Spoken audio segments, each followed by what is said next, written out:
నమస్కారం. కార్తీక పురాణం 17వ రోజు పారాయణలోకి వచ్చాం. పౌర్ణమి తర్వాత రోజుల్లో ఇప్పుడు వనభోజనానికి చాలా ప్రసిద్ధట. ఈ రోజున వనభోజనానికి వెళ్తే మంచిది. ఉల్లి, వెల్లుల్లి, ఉసిరి, సద్దెన్నము, ఎంగిలి అలాంటివి పరిహరించాలి. వాటి జోలికి వెళ్ళకూడదట. తర్వాత దక్షిణ తాంబూలాదులతోటి స్వయం పాకం ఇవ్వడానికి, మోయనివ్వడానికి, ఎవరైనా పెద్దవాళ్ళకి పొత్రాలు ఇవ్వడానికి చాలా మంచి రోజట. ఈ రోజున 17వ రోజున ఇచ్చిన దానం చాలా విశేషంగా పరిణమిస్తుంది. అయితే మనం పురాణంలోకి వస్తే, నిన్నటి పురాణంలో మనం ఏం చెప్పుకున్నాము? స్తంభం, ఒక దీపస్తంభాన్ని పెట్టారు. దీపస్తంభం పగిలి అందులో నుంచి ఒక మానవుడు బయటకు వచ్చాడు. ఆయన పేరు ధనలోభి. అయితే మన మునీశ్వరుణ్ణి ఆయన అడుగుతున్నాడు అనమాట, ఏ కారణం చేత నాకు ఇట్లా మానవ రూపం వచ్చింది, దేనివల్ల నాకు ఇది జరిగింది, నాకు పూర్వజన్మలన్నీ జ్ఞాపకం వచ్చినాయి అని మునిశ్రేష్ఠుడిని ప్రశ్నిస్తే, మా మతంగ మహాముని ఇలా చెప్తున్నారు. నీకు కలిగిన ఆశ్చర్యం నాకు అర్థమైంది నాయన. ఎలాంటి పుణ్యకర్మ చేయలేదు, ఏ విధమైన ధర్మము ఆచరించలేదు, అలాంటిది ఈ చెట్టు జన్మ నుంచి విముక్తి ఎట్లా కలిగిందని నీకు సందేహం వచ్చింది. జన్మ అనేది చేసిన కర్మఫలం. కర్మల వలననే ఆత్మకి దేహం అనేది కలుగుతుంది. మనం ఇంకొకళ్ళ ఇంట్లో పుట్టామంటే మనం వీళ్ళకి బాకీ ఉన్నామనే. ఆ శరీరం ఎందుకు వస్తుందంటే, ఒక జీవుడు ఒక పిల్లవాడి శరీరంలో, ఒక ఇంట్లో, ఒక పిండంలో ఎందుకు ప్రవేశిస్తాడంటే, ఆ ఇంటి వాళ్ళకి తను బాకీయో, తనకే ఇంటి వాళ్ళు బాకీయో ఉంటారు. కేవలము పూర్వజన్మ కర్మార్జితం వల్లే ఒక చోట మనకి జననం అనేది సంభవిస్తుంది. అయితే ఆత్మ ధరించిన దేహం వలన కర్మ నిర్వహణ జరుగుతుంది. మనం ఎక్కడ పుట్టామో ఆ శరీరం వల్ల మనం చేయవలసిన కర్మలు, దాన ధర్మాది కళ్ళను కూడా, మన నిత్యనైమితిక కర్మలు అన్నీ కూడా మనం ధరించిన శరీరం వల్లే జరుగుతాయి. కనుక శరీరమే కర్మకి కారణమవుతోంది. కానీ అహంకారంతో ఆత్మ ఈ శరీరమే అని వ్యవహరిస్తూ ఉంటాం.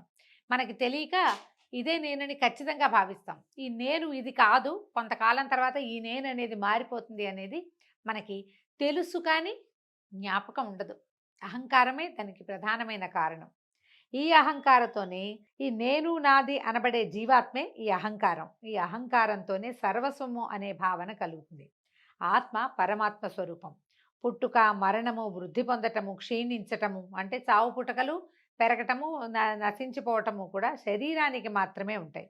ఆత్మకి ఉండవు. ఆత్మ నిత్యమైనది. కర్మకి కారణమైన శరీరము పంచభూతాలతోటి తయారవుతుంది. రంగు, రుచి, వాసనలకు, ఆహార విహారాలకు, సుఖదుఖాది అనుభవాలకు, ఆవేదనలకు గురి చేయబడుతూ ఉంటుంది. వివేకము, విజ్ఞానము, అవ్యామోహము కారణంగా పాపపుణ్యాలు, వ్యామోహాల కారణంగా పాపపుణ్యాలు సంప్రాప్తం అవుతుంటాయి. మనకు తెలిసి తెలియక కొన్ని చేస్తాం, కొన్నిటికేమో తొందరపడతాం, కొన్నిటికి ఆగలేకపోతాం. నాదనే భావనతోటి చేసేస్తాం. నాకే కావాలనే ఉద్దేశాలు మనకి ఎక్కువగా ఉంటాయి. వీటన్నిటితోటి మనం శుభాశుభ కర్మలు ఎన్నిటికో కారణమవుతూ ఉంటాం. వాటి వల్ల పాపపుణ్యాలు లభిస్తాయి మనకి. వీటి ఫలితాలను జీవుడు అనుభవించవలసిన వాడవుతున్నాడు. శరీరంతో చేసిన ప్రతిక్రియ జీవుడే అనుభవించాలి. వీటి ఫలితాలను అనుభవించాలి. ఏ విధమైన కర్మలు లేకపోవటమే ముక్తి. ముక్తిని కలిగించేవే పుణ్యవ్రతాలు మొదలైనవి. అంతఃకరణానికి, దాని పరిధికి సాక్షివై చైతన్య రూపుడివై పరమాత్ముడిని భావించాలి. మనం అలా భావించాలి, నేను పరమాత్మ స్వరూపుణ్ణి అని. అది ఎట్లా కుదురుతుంది? నేనే దేవుడిని నమ్మితే మనకు పిచ్చి అనుకుంటారు, లేదా మనకే ఒక పిచ్చి భావనలు కలుగుతాయి. కొంచెం ఎక్కువ అహంకరించకుండా ఉండగలిగితే బాగుంటుంది. కానీ మనం అలా ఉండలేకపోతాం. మాయ మనని దాంట్లోంచి బయటికి రానివ్వదు. అలా భావించడానికి శరీరం ఘటంలాగా లోపంతో కూడి ఉంటుంది. కనుక శరీరాలు పరమాత్మ యొక్క నిశ్చలమైన రూపాలు కాలేవు. అన్నిటికీ మనం రాగద్వేషాలకి లోబడిపోతూ ఉంటాం. పరిస్థితులు మనని అటు లాగేస్తూ ఉంటాయి. శరీర ధర్మాలు విపరీతంగా ఉంటాయి. శరీరం చూడండి, ఏదైనా టెన్షన్ రాగానే మనకు ఆందోళన వచ్చేస్తుంది, కాళ్ళు నిపోతాయి, గుండె దడదడలాడిపోతుంది.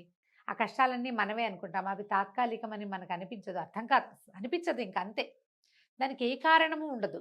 దాన్ని జయించగలిగితేనే, వివేకంతో జయించగలిగితే మనం అందులో నుంచి బయటపడతాం. జనన మరణ చక్రంలో నుంచి కూడా బయటపడగలుగుతాం. కానీ అది మనం జయించలేకపోతాం.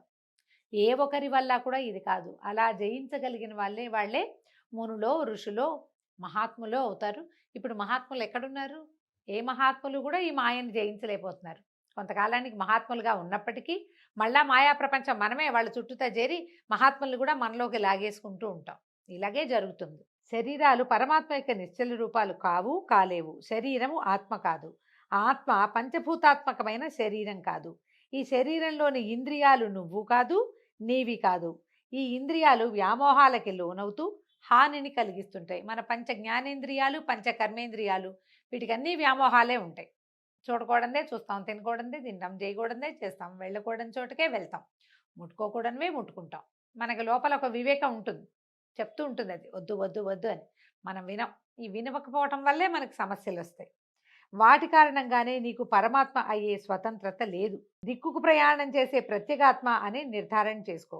యావత్ సన్నిధానం కారణంగానే దేహేంద్రియాలు, జడత్వము, ప్రాణం ఉన్నా పుట్టుకలేని ఆత్మ అని అనిపిస్తుందో, ఏ సన్నిధానం వల్ల ఆ పరమాత్మ నువ్వు అని నిశ్చయించుకోవాలి. జాగ్రత్త, స్వప్న, సుషుప్తి అవస్థల యందు పదార్థాలన్నీ కలిసిపోయినప్పుడు వికారములు లేనివాడై సాక్షిభూతుడై చూస్తున్నది ఎవడో వాడే నువ్వని భావించు. జాగ్రత్త, స్వప్నము, సుషుప్తి లేని పరిస్థితి ఎప్పుడు వస్తుంది? ధ్యానంలో కలుగుతుంది. ధ్యానమగ్నుడైన వాడు ఇది నేను కాదు అని బయటికి వెళ్ళి చూడగలుగుతాడు. అందుకని మనం మెడిటేషన్ చేయండి, ధ్యానం చేయండి అని చెప్తారు. దానికోసమే మంత్రోపదేశము.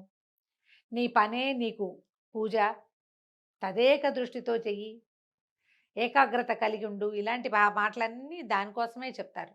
అప్పుడే నువ్వు నువ్వు నువ్వు కాదని తెలుసుకోగలుగుతావు. అది ఎప్పటికి తెలుస్తుంది? మనకు ఆ ఏకాగ్రత అసలు కుదరనే కుదరదు. మనకి ప్రాపంచికమైన విషయాలు మనుషుల్ని బయటికి లాగేస్తూ ఉంటాయి. దీపం వేరు, వెలుగు వేరు అని అనిపించినట్లే శరీరం వేరు, శరీరంలో ప్రకాశించే ఆత్మ వేరు అని గ్రహించు. ఆత్మస్వరూపుడైన పరమాత్మను ధ్యానించు. సత్యాసత్యములందు, ప్రియాప్రియములందు ఇష్టుడైన సర్వసాక్షియే నిత్యమని నిశ్చయించుకో. ఎప్పుడు కూడా ఇంద్రియాలు, మనసు, ప్రాణము, అహంకారము, దేహము వీటన్నిటికంటే అతీతంగా 6 విధాలైన వికారాలు లేకుండా ఉండేవాడే పరమాత్మ. అజ్ఞానాంధకారం లేనిది, చెరగనిది, చెదరనిది, నిర్మలమైనది, సుఖజ్ఞానం కలిగించేది ఆత్మస్వరూపం.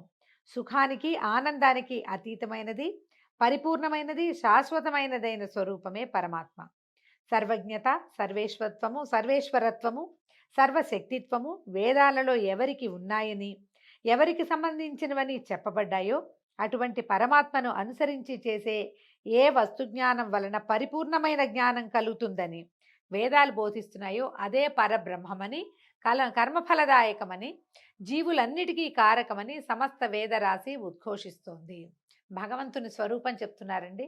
మనకి బ్రీఫ్గా, సింపుల్గా, తేలిగ్గా అర్థం కావాలంటే మనము నేను అని ఈ చుట్టుపక్కల ప్రాపంచిక విషయాల మీదకి నువ్వు వెళ్ళకపోతే అదే భగవంతుడు. వీటన్నిటి ఏది జరిగినా జరగాల్సింది జరుగుతోంది అని సాక్షిభూతుడిగా ఉండగలిగితే అదే భగవంతుడు. మనం అడగకపోయినా మనకి సహాయం ఎప్పుడు వస్తుందో అదే భగవంతుడు. దాన్ని మనం ఎట్లా తెలుసుకుంటాం? ప్రపంచం వేదాలు మనకి తెలియజేస్తాయి. వీటికి వేటితోటి సంబంధం లేని వాడు ఒక ఆయన ఉన్నాడు, కానీ అతని వల్లే ఇదంతా నడుస్తూ ఉంటుంది. అతన్ని వెతికే ప్రయత్నం చేయాలంటే ముందు నిన్ను నువ్వు గమనించుకోవాలి. దానికే ఈ పూజలు, వ్రతాలు అన్నీ కూడా. తెల్లవారుజామునే స్నానం చేయటం, నిష్టగా మనం చేయవలసిన పనులు ఇవి. పైగా ఈ చేసేదంతా ఏతత్ సర్వం ఫలం పరమేశ్వరార్పణమస్తు అని ఒక వాక్యంతో మొత్తం చేసిన పూజ అంతా పరమేశ్వరుడికి అర్పించడం. ఇదంతా నా కోసమని భావించగానే మళ్ళీ మొదటి వస్తుంది మన కథ. ఏతత్ సర్వం పరమేశ్వరార్పణమస్తు. ఇదంతా భగవంతుడి కోసమే నేను చేస్తున్నాను. ఎవరైనా నమస్కారం చేస్తే కృష్ణార్పణం, రామార్పణం, శివార్పణం అని శివుడికే సమర్పించేస్తే చేయకూడని పని చేసిన ఫలితాలన్నీ కూడా ఇదేది నాది కాదు, ఇది నడపాలి కాబట్టి నడుపుతున్నా, అంతా భగవంతుడే. ఈ భావంతో ఉంటే మనం భగవంతుడిని చేరగలుగుతాం. పరమాత్మకు సంబంధించిన వాక్యార్థాలు అర్థమయ్యే వరకు శమధమాది గుణములతో వినడానికి, అర్థం చేసుకోవడానికి ప్రయత్నం చేయాలి. ఆత్మజ్ఞానాన్ని సంపాదించడం కోసమే పనులను ఆచరించాలి. పొందిన ఉపదేశాలకు తగిన విధంగా యథావిధిగా కర్మల్ని ఆచరిస్తే ఆ కర్మ వలననే జన్మ తరిస్తుంది. స్వయం సిద్ధమైనవైనా అప్రయత్నములైనా సరే నీ కర్మఫలాలు అనే బంధం తొలగటంతో మోక్ష సిద్ధి కలుగుతుంది. అన్నీ నేనే చేస్తున్నాను, అన్నీ నావే, అంతా నాదే, నేనే గొప్ప అనే భావాలని విడిచిపెట్టి మనను నడిపించేవాడు ఇంకొకడున్నాడని తెలుసుకుని అతడిని తెలుసుకునేందుకు ఈ శరీరంతో ప్రయత్నం చేయాలి అని ధనలోభి ద్వారా మనకి మతంగ మహాముని తెలియజేస్తున్నారు. దీంతో 17వ రోజు పారాయణ పూర్తయిందండి. రేపు ఉదయం మళ్ళీ 18వ రోజు పారాయణలో కలుసుకుందాం. నమస్కారం.